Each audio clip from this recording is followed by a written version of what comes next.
Estamos ya de vuelta acá a las 8:45. Abordamos el segundo tema de la noche. El Congreso de la República empezó a conocer este 16 de diciembre el proceso para la elección de magistraturas de Corte Suprema de Justicia y Cortes de Apelaciones. Y es que este es un tema que ha venido pues ya postergándose desde hace varios meses atrás. Se trata de la elección de 26 abogados para la Suprema de Justicia, 13 titulares y 13 suplentes, y 270 togados para las Cortes de Apelaciones, 135 titulares y 90 suplentes. Son en total 296 cargos que se tienen que ocupar, que se tienen que elegir, mejor dicho, para Cortes de Apelaciones. Hablamos de este tema con el abogado y analista político Laureano López y también con Marlon López, expresidente de la Asociación de Jueces y Magistrados. A los dos, muy buenas noches, bienvenidos.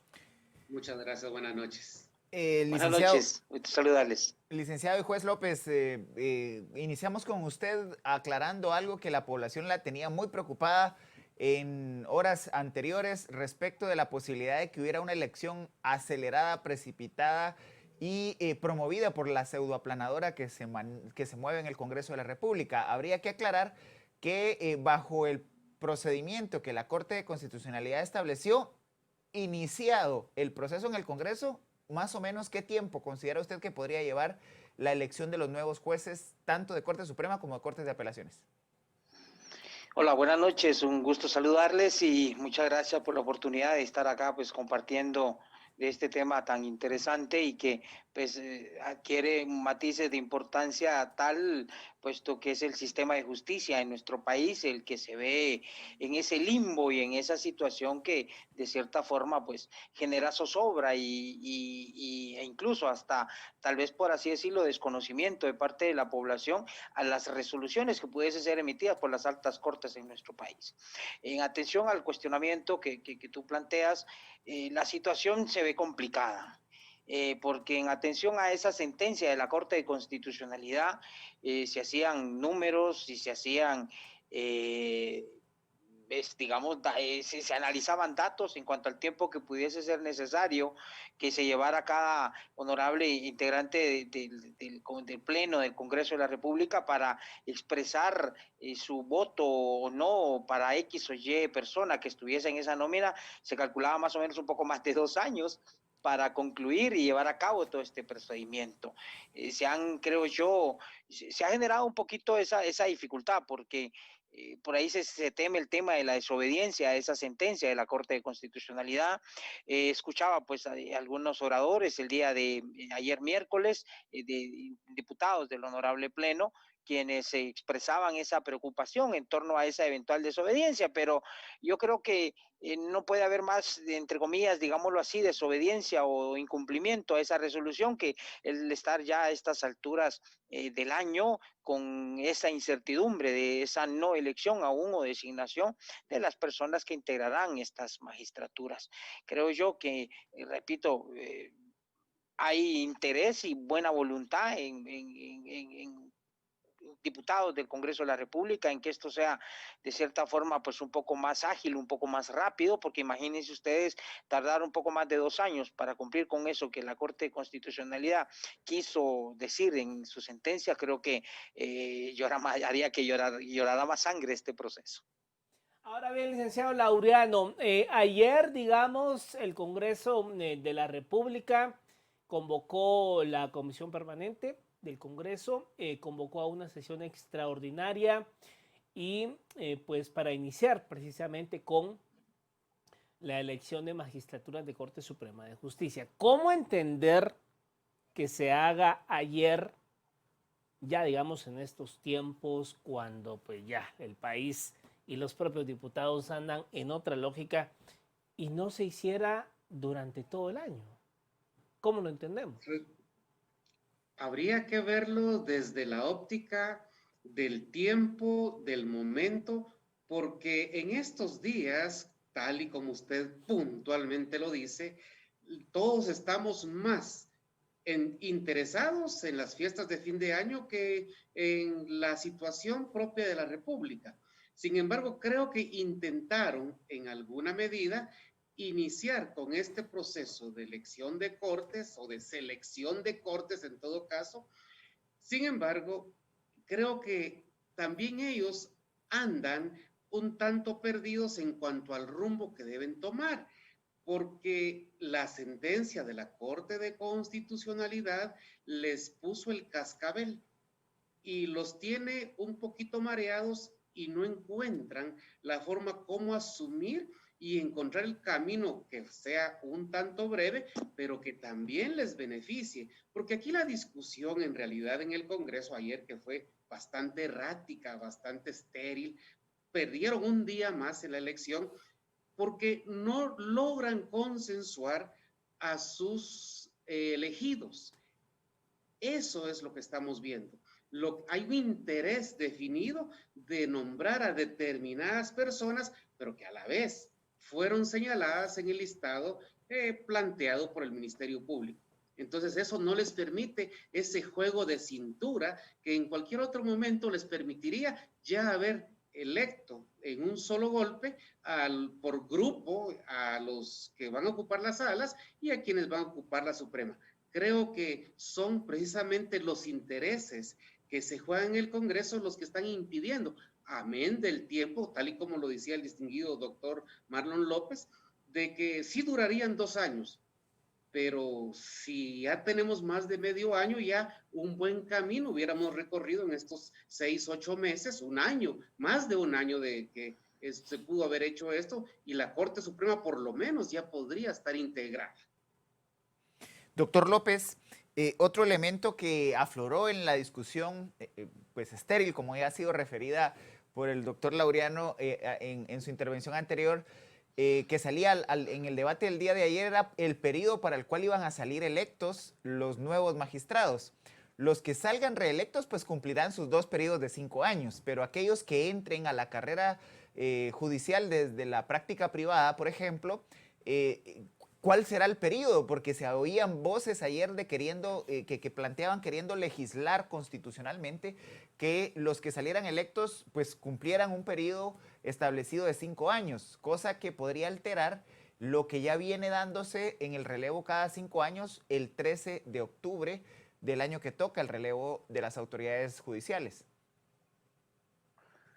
Bueno, es una situación jurídica bastante compleja, puesto que la Constitución es clara, señalar que los magistrados electos, tanto para salas de Corte de Apelaciones y Corte Suprema, durarán en sus cargos 5 años.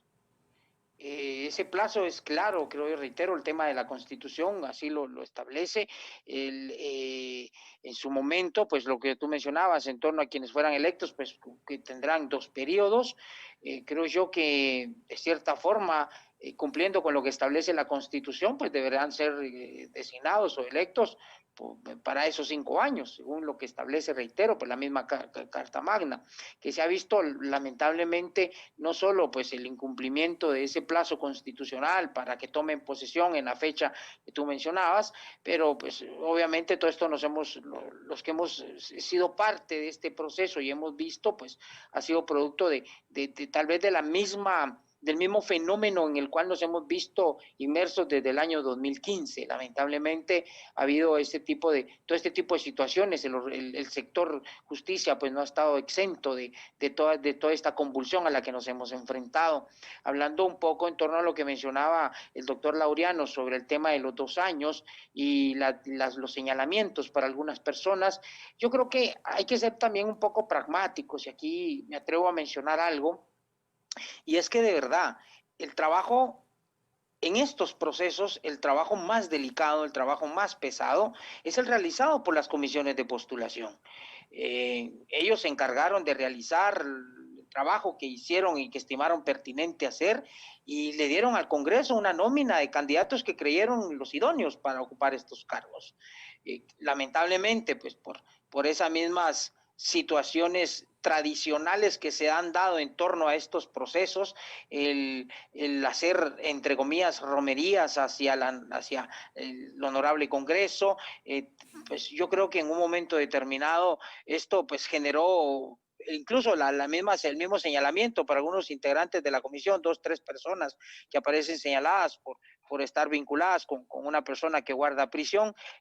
O sea, toda esta situación lamentablemente le restó un poco de credibilidad al proceso, pero yo en términos generales creo que no se vale también embarrar todo el proceso, ensuciar todo el proceso por estas acciones, y yo no considero, de verdad, en mi lógica no advierto qué poder puedan tener estas 2, 3 personas que están vinculadas o que están siendo señaladas por el tema del caso denominado Comisiones Paralelas 2020, que pudiesen tener tanto poder para manejar los 35, 36 integrantes de las comisiones de postulación. O sea, para mí, discúlpeme, pero sí sale, o sea, yo creo que por ahí el tema de ese trabajo que hicieron las comisiones, creo yo que hay que respetarlo, hay que darle el voto de confianza, hay que creer en el trabajo que hicieron estas comisiones para integrar estas nóminas. Entonces, creo yo que el Congreso no la tendría tan difícil, pensando, siendo pragmáticos, y creo yo por ahí el satanizar a qué personas o a quienes quisieran elegir o a quienes no quisieran elegir, creo yo que, repito, la nómina ya está dada. Yo en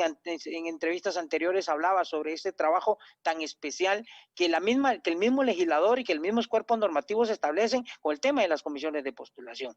Claro, para muchos ya son procesos, y de hecho yo en su momento yo lo opinaba así, son procesos que ya están hasta cierto punto, ya cumplieron su finalidad, ya hay que buscar en otra forma de generar esa carrera judicial que tú mencionabas en torno a, pues, promover la creación y que sea de los juzgados, incluso de las auxiliaturas judiciales, pasando por la judicatura de paz de primera instancia y así sucesivamente en esos relevos generacionales. Incluso, ¿por qué no pensar en algún momento? Y es algo que debemos de considerar con el tema de las designaciones de las magistraturas producto de carrera judicial, que ya no estén basadas en un tiempo, en esos 5 años que establece la Constitución. Pensemos que sean nombramientos indefinidos, a tiempo indefinido, como está, por ejemplo, en Estados Unidos, si no estoy mal, las designaciones de los magistrados es a tiempo indefinido. Entonces, creo, acá comparto estas ideas porque creo que en algún momento, pues, al menos las nóminas están ya establecidas, incluso por ahí se pensaba, alguien mencionaba, opinaba que deben de votarse esas nóminas. Creo yo, no se vale ensuciar el nombre de muchas personas que son parte, incluso les comparto, en estas nóminas van más de 50 jueces de carrera que pasaron por todo el proceso que se dio internamente dentro del Consejo de la Carrera Judicial y que integran esas nóminas. Entonces creo yo que hay cosas positivas también que destacar al respecto. Ahora bien, ¿qué hacemos entonces, licenciado Laureano, si contraponemos la tesis del juez López? ¿Qué hacemos con estas personas que se reunieron con el señor Gustavo Alejos? Pues considero de que hacer lobby con determinadas personas poco presentables en determinado momento va contra el sentido común. Eso de actuar contra la razón y el sentido común, pues no produce cosas buenas. No hay que hacer cosas buenas que parezcan malas, ni cosas malas que parezcan buenas. En ese sentido, es muy importante el Congreso, todos los jueces y no solo los jueces, los colegas que vienen de la práctica privada que calificaron en el listado, si los diputados al Congreso quisieran elegir, podrían elegir porque no tienen el número exacto, tienen más allá, tienen de sobra en el número de los listados y bien harían en elegir a las personas que tuvieran menos problemas de fama, porque echa fama y cría fama y échate a dormir. Entonces, es más prudente que se tome de esos listados a las personas que no tienen ningún tipo de señalamiento. Todos participaron, todos sufrieron el proceso, pero fundamentalmente no todos fueron a hacer lobby a donde no debieron haber ido, porque si ni ese cuidado tuvieron, pues ¿qué podemos esperar el día de mañana? Preocupante, porque realmente la justicia es una de las instituciones sobre las cuales descansa la paz social. Y no podemos exponer a una república a este desgaste, a esta catástrofe en la que está sumida, solo porque alguien motivó comisiones paralelas, si podemos llamarlos de ese punto de vista, pero más allá de eso, hay algo muy particular y es de que todos los que estamos inmersos en la práctica, ya sea desde la práctica privada desde los juzgados, pues definitivamente se puede tener el sentido común para actuar con la rectitud que este puesto al que se aspira merece. La justicia es majestad, no cenicienta, no se le puede poner en estos trapos de cucaracha solo porque alguien pues se comprende de que el señor que está detenido quiera salir libre y rápido y muchos otros quieran optar por ese camino tan aparentemente expedito, pero no es lo que la República se merece. En ese sentido, ¿qué se puede hacer? Si ellos pueden hacerlo fácilmente si quisieran, ¿cuál es la razón para elegir a un magistrado? ¿Idóneo o no idóneo? Si los diputados tuvieran la voluntad política de elegir, dirían al profesional X se le da el respaldo por idóneo, punto. Eso es cuestión de menos de un minuto, menos de 30 segundos. Y ahí estaríamos. ¿No idóneo o idóneo? Idóneo es el 113 de la Constitución.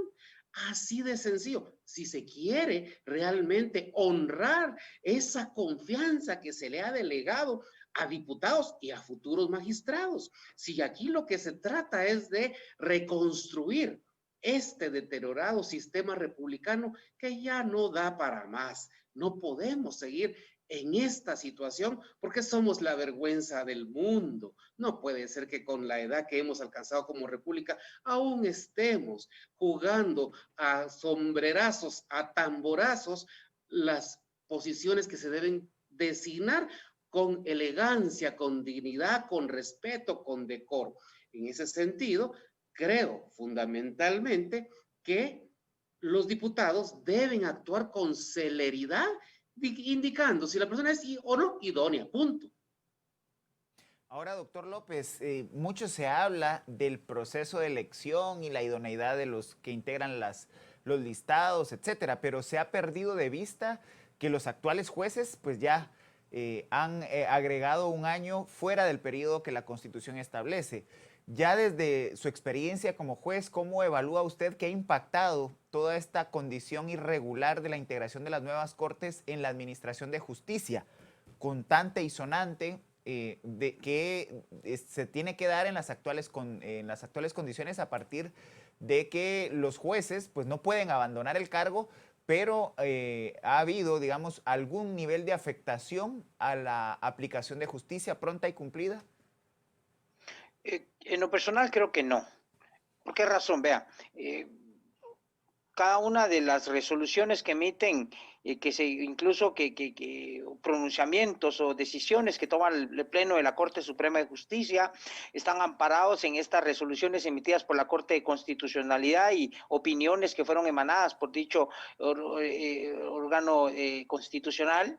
Incluso la misma sala de apelaciones, en las resoluciones que emiten, pues citan estas disposiciones que permitieron la prolongación de sus funciones. Definitivamente la administración de justicia no se iba a quedar acéfala sin magistradas y magistrados que integraran estas cortes. No iba a permitirse de alguna forma, porque reitero, pues en la misma legislación, la ley del organismo judicial advierte de que pues no puede dejarse el cargo hasta que nos llegue el sustituto.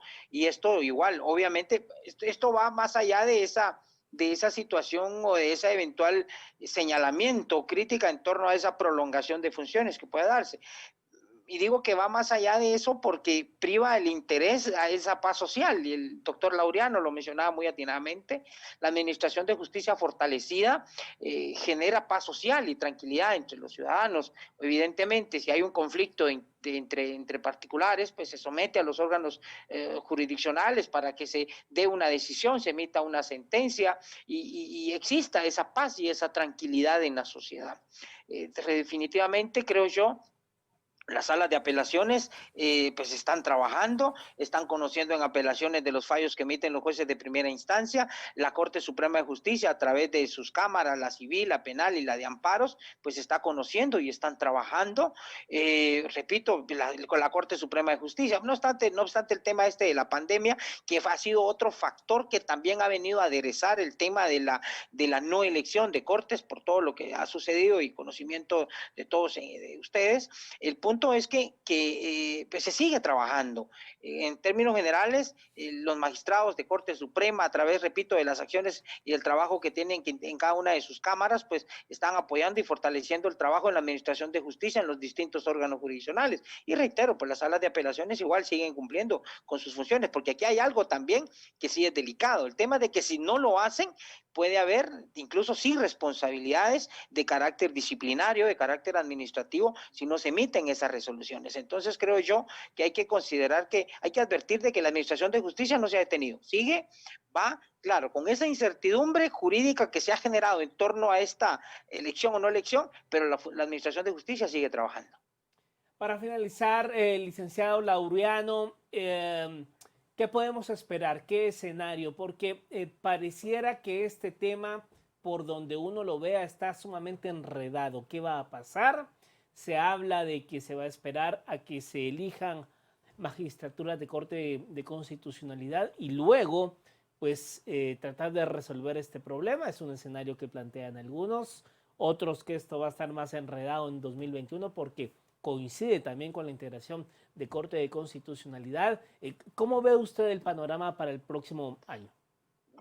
Hay una situación muy especial.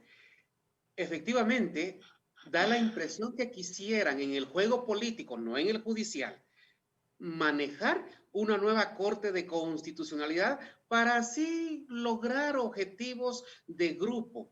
Sin embargo, considero yo de que tal y como se ha presentado el conglomerado en el Congreso, ellos no tienen la voluntad política ni tampoco ningún otro tipo de voluntad para elegir magistrados, porque han de tener sus temores de que personas nuevas que ellos elijan no sean precisamente la que ellos quisieran que estuvieran, porque efectivamente vemos señalamientos serios en contra de varios diputados que están actualmente en el Congreso, incluso otras personas y operadores políticos, y entonces pareciera ser que ellos quisieran manejar el aspecto justicia. Sin embargo, yo sí creo que muchos de los profesionales que están propuestos en muchos de los listados, en ambos listados de Suprema y de Salas, hay gente muy cabal, muy capaz, muy digna, gente con valor y que puede dar la cara por una mejor Guatemala. Pero esperemos que el Congreso entienda cuál es su histórica función para dar la cara y no seguir defraudando a este pueblo que confió en caras nuevas, pero con mañas viejas. Bueno, gracias a ambos por haber estado con nosotros acá en a las 8:45 hablando de este importante proceso. Gracias. Feliz noche. Muchas gracias. Feliz noche. Buenas noches.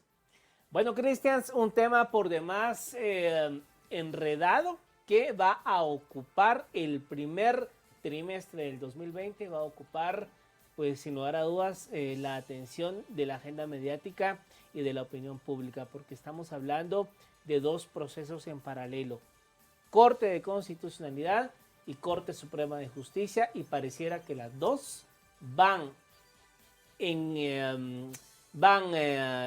pegadas, por así decirlo, para destrabar este tema, ¿no? Mario, Naciones Unidas hacía público el día de hoy que Guatemala es uno de los 5 países con el peor desarrollo humano de la región. Y a eso hay que sumarle cómo nos miran en repúblicas un poco más consolidadas, que no seamos capaces ni siquiera de integrar uno de los 3 poderes del Estado. Realmente el mensaje es devastador, no solo a nivel político, económico, judicial, sino también social. Complicado. Bueno, gracias a ustedes en casa por su sintonía. Nos vemos la próxima semana.